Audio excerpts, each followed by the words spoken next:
Hey,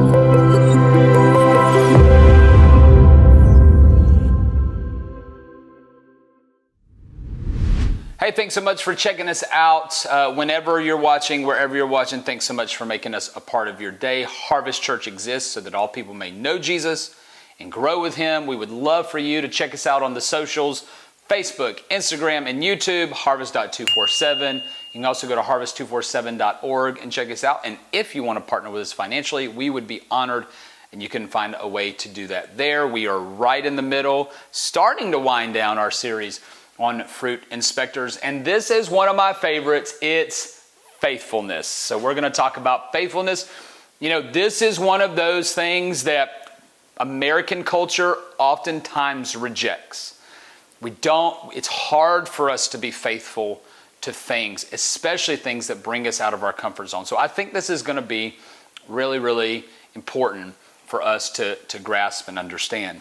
You know, each generation experiences the world in a different form, okay? Because the world is kind of like an atmosphere. It's a mood. If you grew up in the 1900s, it's a completely different world than it is today. I like to watch those videos where they show like New York and Chicago and different cities from back in the 30s, but they're all in color. And to see that group of people and that culture in that time, they couldn't even comprehend the type of time that we live in, and we can't comprehend the time that they lived in either. So every generation experiences the world in a different form, in a new form. The mood changes, the temptations of the world change. But here's the thing, the temptations of the world change, and they're difficult to recognize in the same way that it's difficult for a fish to recognize impurities in the water, because the temptations are a slow drip over time.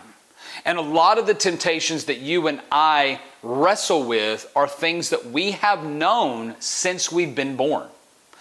Entertainment, it's a good thing, but it's also a temptation, right? Maybe it's some form of drink. Could be a good thing, but it's also a temptation. Maybe it's something that we like to do, or an activity that we do. Like even yard work for some people can become a temptation and an excuse to not do other things. An activity, fishing, golf, things like that, right? Shopping, spending money, all of those types of things. I got husbands saying yes on that one. So what we have to understand is that when there are impurities in the water, because the fish have always been in that environment, it's difficult for them to detect that something is different, because we've always experienced the world in a similar form in this generation. It's oftentimes difficult for us to understand and comprehend temptations. And one of the temptations that you and I fall into is this, that anything worthwhile can be acquired quickly. Anything worthwhile can be acquired quickly. Because it seems like success happens overnight. It seems like when we see a team win a championship, or we watch the Oscars and they win an award, or we watch the Grammys and a new pop star wins an award, it seems like those things happen overnight, because we forget about the amount of time that passes in order for something to be acquired, something worthwhile. Like we look back and weddings are a snapshot, but we forgot about the months and the days and the dates and the arguments and the planning that led up to that. We look up and our kid is 10 years old, but we forget about that the days are long and the years are short and what got to that. We look at someone who's 65 and say, man, they don't have to worry about their finances anymore, but we forget about in their 30s, they didn't have the money that they had today, and in their 40s, and we forget about the times that they've resisted buying things so that when they're 65, they can be financially secure. We forget that anything worthwhile actually takes time. You know, I remember getting my degree, my master's degree at Dallas Theological Seminary. Now on this side of it, I'm like, man, that didn't take a whole long time. It took me 7.5 years to get a TH&M. It's 120 hours. So it's like an undergrad degree for a master's, which is typically half that time or a quarter of that time. But now I'm like, man, it didn't take that much time. But in the middle of it, I forget. I have to put myself back in the middle of it to realize that anything worthwhile to get that degree, it took inordinate amount of time. It took sleepless nights. It took getting up at 3 a.m. and studying Hebrew. It took taking summer courses. It took taking night courses. It took all of that combined to actually achieve something like that. It actually took a great deal of time to do that. But we have been conditioned with 30-second commercials. We've been conditioned with Cliff Notes, number ordering in fast food restaurants, immediate responses in technology. I mean, nowadays, if you don't respond to somebody on a text message immediately, they're texting you again, they're calling you, and they're getting offended because you didn't text them. Highlights, shortcuts. And unfortunately, following Jesus has taken the exact same trajectory because following Jesus has been reduced to a tourist mindset. It's a visit to an attractive site when we have time, when baseball season's over, when the kids no longer have sports. For some, it's a weekly visit. For others, it's during special services. You know, Easter's coming up. Let's buy our clothes and let's all match and let's go to church. It's the first of the year. Let's try to get back in church. We go and see new personalities and discover new truths. We can now YouTube the best preachers and the best worship sets that there ever has been in the entire world. And when we get tired of them, we can go to the next newest thing. And you know what? They beat our local preachers because they're not as good as that. So we're just going to do that. And when the pastor doesn't feed us, or when we don't get what we want, we move on to the other church and repeat the same cycle because then all of a sudden that pastor no longer feeds us and we didn't get what we wanted, so we just moved on to the next church and just keep doing it. And the reality of it is that the Christian life cannot mature under such behaviors. When we say we want people to know Jesus, that's the starting point. It's not the finishing point, because the finishing point is death and the process is growth. So what is the behavior out of all behaviors that leads to maturity? It's faithfulness. Faithfulness says, follow me. When Jesus called his disciples, he did something revolutionary. He said, I want you to stop what you're doing, and I want you to follow me. I want you to come with me. I want you to see how I live. I want you to see how I talk. I want you to come with me. For how long? I don't know. However long it takes. I want you to be faithful and come with me. And for many of us in the church, believe in me is the end. It's what we say, believe in me. If we could just get people to believe in Jesus, that would be great, and then we're done. Believing in me is the starting point. But follow me has been reduced to believe in me. But I'm going to tell you, believing is easier than following. Because the call for a believer is just to believe and then to follow. Remember, the Great Commission is make disciples of all nations, and then what?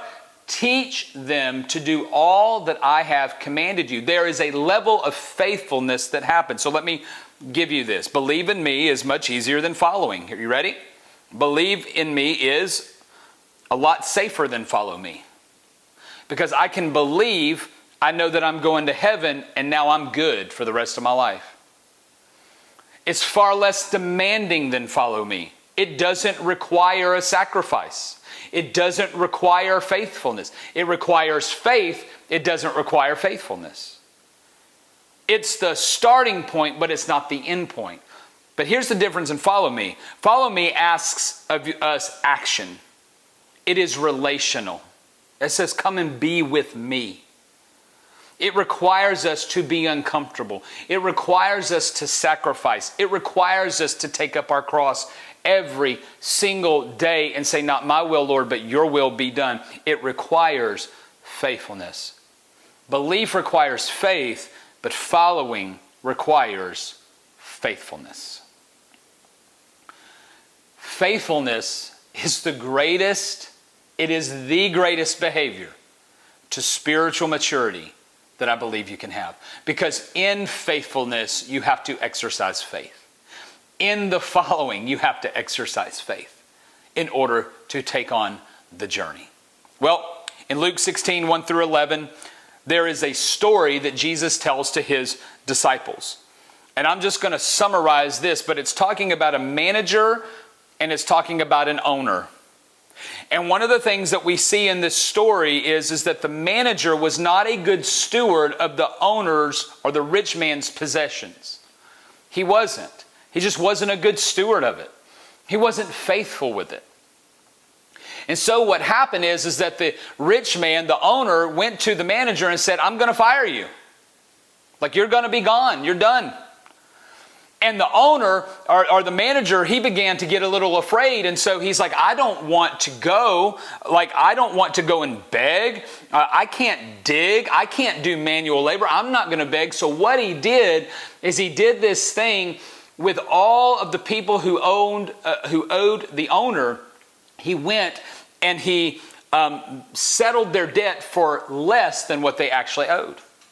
Because what he was trying to do is he was trying to gain favor so that he wouldn't have to go and dig, and so that he wouldn't have to go and beg. He was setting himself up for his next gig by only charging the people who owed the rich man a portion of what they actually owed. And so he wasn't being a faithful manager. He wasn't stewarding it well. The manager was not a good steward of the rich man's possessions. And then in verse 10, it's one passage of scripture that I think is extremely important for all of us to understand. And this is what it says. It says, one who is faithful in a very little is also faithful in much. And one who is dishonest in a very little is also dishonest in much. Micah, our middle child, likes to do big jobs, like his older brother. But we give him smaller jobs because he's smaller. And he will argue with us and he will say, oh, no, I want to do the big job. I want to do the big job. I want to do the big job. And our response, mine and Sarah's response to him is, if you want to do the big job, you have to learn to do the little job well. If you want us to trust you with the big job, you have to do the little job well. If you want us to be able to give you ownership over the big job, then you have to display ownership over the little job and do it faithfully well. And that's what faithfulness is. Faithfulness is stewarding well what is not yours. Faithfulness is stewarding well what is not yours. It's saying, whatever I have is not mine. But I myself am going to take ownership over it. And I am going to steward it very, very, very well. And I'm going to be faithful. When we planted our first church, I was not on staff. I was a volunteer, and I was an elder. And my heart was hardened because of it. I felt like because I was more educated, because I was more talented, because when I preach, people say, oh my gosh, you were such a good preacher, that I should be paid. And I felt like it was a disservice to me that I was teaching and having to do this and getting up early and going to elder meetings, and my heart was not in the right place. And so on our 1-year anniversary, we had our board of advisors honor every single elder. And you know what? You know whose name was left out of all three people's mouths? All three of our board of advisors honored John and they honored Preston, and none of them said anything about me. And I was mad and I was angry and I was going to quit until I went to the Lord and said, what in the world? And he's like, your heart's not right, son. Your heart's not right. You are not being faithful. I have given John this mission. I've given John this vision. If you want me to raise you up, then you better be faithful with what has not been given to you. This is not what I've given to you, but if you want something given to you, you better be faithful with it.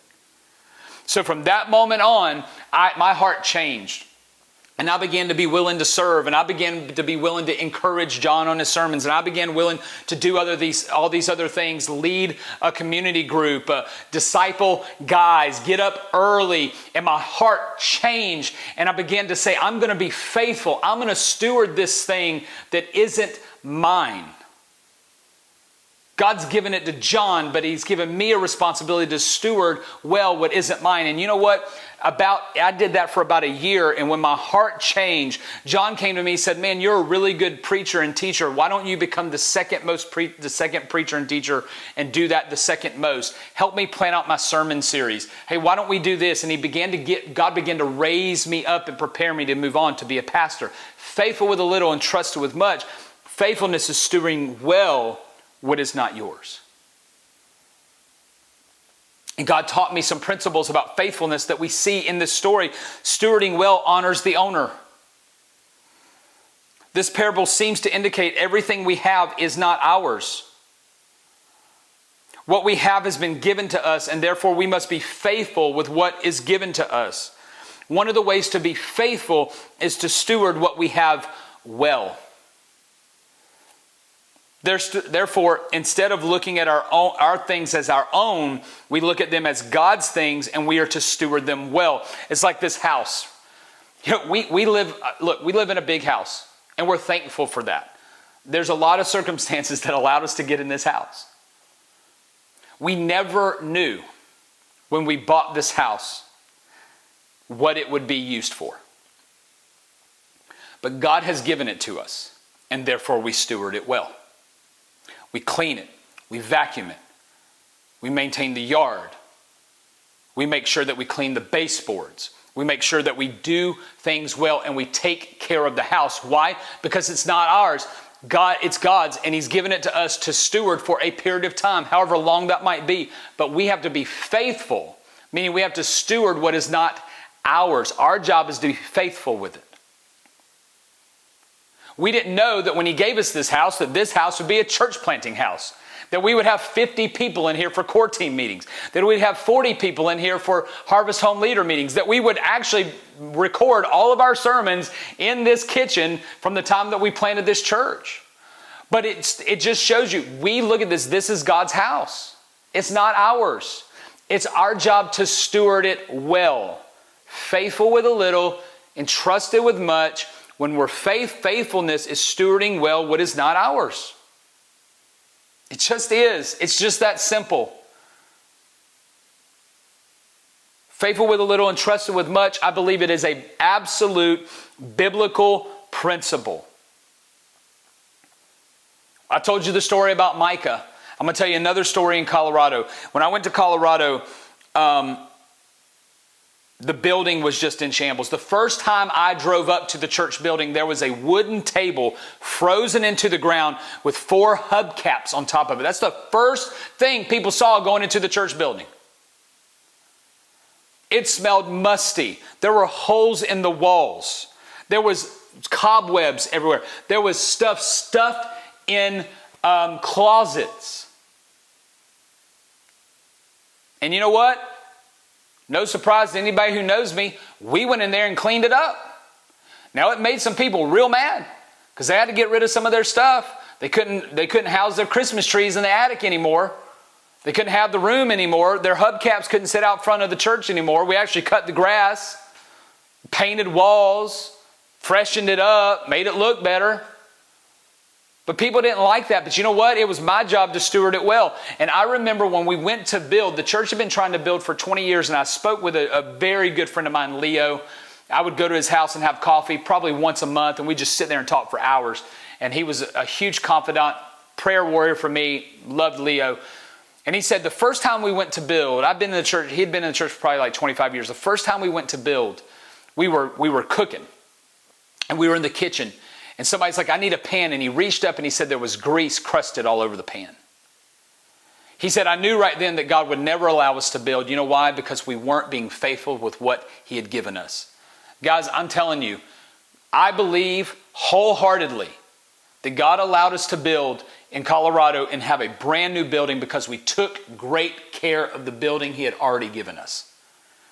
We were good stewards of something that wasn't ours, and therefore he gave us the opportunity to move forward. It is an absolute biblical principle. You have to be a good steward of what is not yours. You know, there's a principle that I believe goes with faithfulness, and this is just the thing I call it the Moses-Joshua principle. When people ask, why was Joshua the one chosen to take over for Moses? I believe it's found, and I can't remember the scripture reference right now, but I believe it's found in the posture of Joshua's heart. It says that when Moses would leave the tent of meeting, Joshua would remain, and he would stay there while all of Israel left. I believe the posture of his heart was he was fully devoted to God and to Moses, and he was fully devoted in his heart to do everything that Moses wanted to do and to be faithful with it, so that when it was time, God said, that's the guy. That's the guy, because his heart has been wholly for what Moses wants and what I want, because he stayed at the tent when everybody else left. If you ever want a position, it's not going to be on your skill set. It's not going to be what you can do or can't do. If you are a follower of Jesus and you ever want a greater position, I'm just going to tell you, you got to steward well what isn't yours. I firmly believe it. You got to steward well what is not yours, what God did not give you. You got to be faithful with a little and trust with much. You've got to honor the owner, because here's the thing. This is a kind of a spiritual thing. God gives people mantles, ownership, and responsibility over situations, organizations, seasons. And the people who might want to be raised up to have that in the future have to learn to be faithful when it's not theirs. Because here's the thing. You can't ask other people to be faithful to your thing unless you have displayed faithfulness to theirs. So faithfulness is stewarding well what is not yours. And it's way, way harder than believing. But if you are someone who has never taken that first step to believe, I want to invite you to talk with a Harvest Home leader, or reach out to us and connect with us on Facebook or Instagram or YouTube. And we would love to walk you through how to become a believer in Jesus Christ and how to put your faith in Christ and begin that process of faithfulness and following Him. God bless you.